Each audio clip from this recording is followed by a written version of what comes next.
ini memenuhi syarat dimakzulkan? Memenuhi syarat atau tidak nanti kan itu ada keputusan politiknya, kemudian butuh putusan Mahkamah Konstitusi ya. Tapi kalau kita lihat pasalnya, satu saya mau kritik dulu, mungkin Pak Jokowi kurang dapat masukan tuh. Nggak harus satu paket itu dulu. Jadi pasalnya itu bunyinya presiden dan garis miring atau wakil presiden. Jadi nggak harus dua-duanya. Kalau salah satu boleh, itu dulu. Kemudian yang kedua, lagi-lagi ya keputusan politiknya nanti silakan dijawab oleh para politikus. Tapi kata-katanya itu sebenarnya pelanggaran hukum satu, yang memang membutuhkan kualifikasi yang khusus. Tapi bedanya adalah yang melakukan pemeriksaan pelanggaran hukum itu nanti proses setelah DPR di Mahkamah Konstitusi. Jadi tidak harus misalnya harus ada dulu pelanggarannya yang sudah berkekuatan hukum tetap, misalnya begitu kan. Biasanya kalau untuk mencalonkan diri jadi anggota legislatif begitu ya. Tapi ini untuk presiden dan atau wakil presiden seperti itu. Kemudian ada yang agak longgar sebenarnya Mbak Audrey, yaitu perbuatan tercela dan juga satu lagi adalah melanggar atau tidak memenuhi syarat lagi sebagai presiden dan atau wakil presiden. Sebenarnya ini adalah bagian yang kita agak mirip dengan model di Amerika Serikat, namanya misdemeanor. Jadi pelanggaran-pelanggaran kecil yang kemudian bisa dijadikan alasan. Tapi kalau misalnya salah satu alasan dari Forum Purnawirawan adalah karena putusan dari Mahkamah Konstitusi terkait dengan pencalonan Mas Gibran pada waktu itu menurut Mbak Bivit sendiri cukup nggak sih untuk memakzulkan? Cukup atau tidaknya kita harus tanya nanti sama Bang Doli, karena itu proses politik ya. Tapi kalau bahwa itu harus dibahas dulu oleh DPR, itu yang utama. Nanti DPR kemudian yang akan mengirimkan ke MK, MK yang akan memeriksanya nanti secara hukum. Tapi memang secara secara hukum belum pernah ada pasal atau putusan yang bilang bahwa putusan 90 itu salah, walaupun ada putusan Majelis Kehormatan MK untuk pamannya Gibran waktu itu. Nah, berarti itu butuh proses politik lagi. Bang Doli, kalau gitu sebenarnya dari DPR sendiri akan dibahas, akan diproses, atau mandek alias tidak akan pernah dibahas nih? Ya, saya kira pertama begini, saya mau sampaikan apa yang disampaikan oleh bapak-bapak kita, orang tua kita, Purnawirawan TNI itu tentu kita harus hormati, harus kita hargai ya, karena itu juga hak konstitusinya mereka menyampaikan pandangan dan pendapat gitu. Nah, tetapi yang kedua adalah apakah kemudian semua pandangan masukan dari masyarakat itu bisa kita teruskan atau tidak, itu yang jadi soal. Nah, kalau masuk ke DPR secara teknis sekarang memang kan sedang reses. Jadi itu belum suratnya masih proses administrasi di skala jenderal, nanti masuk di pimpinan yang agendakan bersama dengan fraksi-fraksi. Nah, tapi kalau menurut pandangan saya dan Golkar gitu ya, kita tentu akan membahas itu pada saat kita melihat kan ada dasarnya.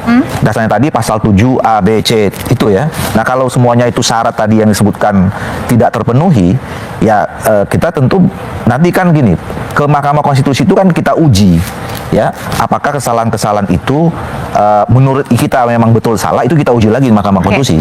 Nah, kalau saya berpandangan sampai saat ini saudara wakil presiden itu tidak terpenuhi syaratnya di dalam pasal 7A itu ya, bahwa apakah memang sekarang saudara Gibran itu melakukan pelanggaran hukum yang berupa misalnya pengkhianatan terhadap negara, apa yang dikhianati?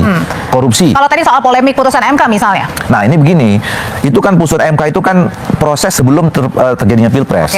Nah, Pilpres kita udah selesai ya, sudah proses hukum, politik dan legitimasi sosialnya juga sudah terjadi. Waktu itu pasangan Pak Prabowo dan Mas Gibran ini kan sudah meraih sekitar 58%. Jadi sudah punya legitimasi yang kuat. Nah, pertanyaannya kalau kemudian itu yang jadi soal, kenapa tidak pada saat itu kemarin digugat? Ya. Kenapa sekarang? Kenapa baru sekarang? Dan yang sekarang digugat adalah setelah posisi sebagai wakil presiden. Nah, gitu. Kalau gitu tidak cukup kuat dong menurut Mbak Bivit. Kalau misalnya tadi alasannya hanya dari putusan MK, kenapa nggak kemarin aja pada saat rame-rame di MK? Ya, saya kira ini kan semuanya memang dinamika politik ya. Kalau pertanyaannya kenapa tidak kemarin-kemarin, saya kira ini juga ada kaitannya dengan peristiwa-peristiwa seputar sebelum para jenderal mengirimkan surat ini. Lagi-lagi ini memang hak mereka gitu ya. Apakah misalnya ada pertemuan antara Bu Mega dengan Pak Prabowo atau kelompok-kelompok lainnya. Jadi ini yang mesti kita baca kalau pertanyaannya kenapa nggak dari dulu. Kemudian yang kedua, balik ke pertanyaan Mbak Audrey soal apakah sebenarnya jadinya bisa tuh. Sebenarnya bisa saja karena dia berarti tidak lagi memenuhi syarat.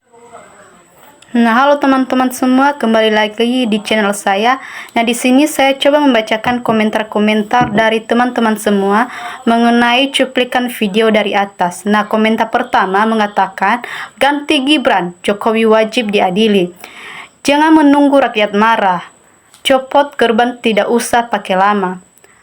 Copot Gibran, tidak layak menduduki jabatan Wapres. Gibran tidak memiliki ijazah SMA sesuai persyaratan konstitusi. Negara-negara ini kena kutukan ulah para pejabat, banyak yang korupsi dan pengkhianat. Copot Gibran, adili Jokowi, ijazah palsunya. 280 juta rakyat menghendaki Gibran diganti karena memang gak pernah memilih Gibran. Lebih cepat, lebih baik, sepakat lebih mantul. Memang di lingkungan penguasa yang mencalonkan keluarga atau anak yang belum memenuhi persyaratan batas umur diganti hasil KKN nepotisme. Memuluskan Gibran menyawapres kebetulan Ketua MK Anwar Usman paman Gibran terbukti di masa itu melanggar konstitusi dengan sipot anugerasman dari Ketua MK, tapi Gibran tetap lolos karena penguasaan.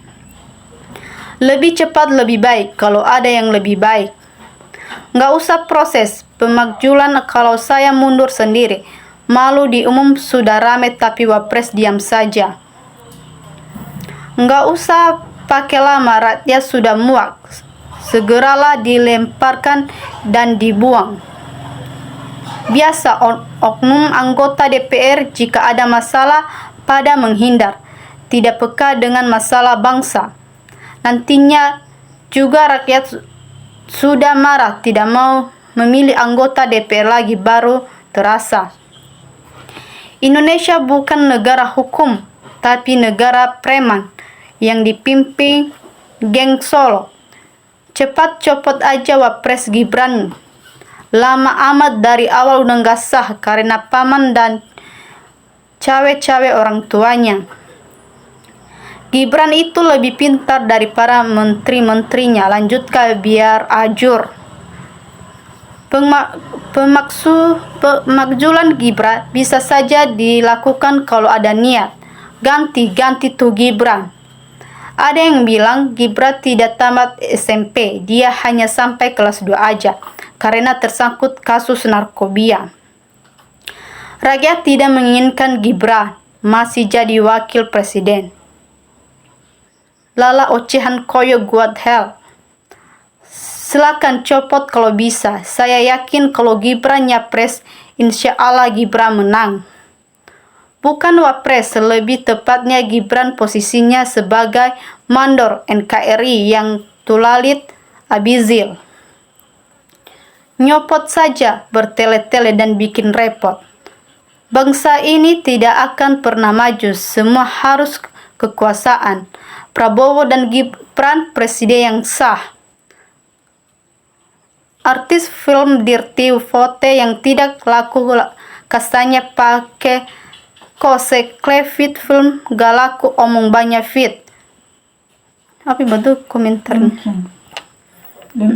Nah, demikian teman-teman dari komentar-komentar teman-teman semua mengenai video dari atas. Nah, jika ada komentar-komentar atau pendapat teman-teman yang menurut teman-teman bisa membuktikan mengenai ijazah Pak Jokowi ini, bisa berkomentar di bawah ini.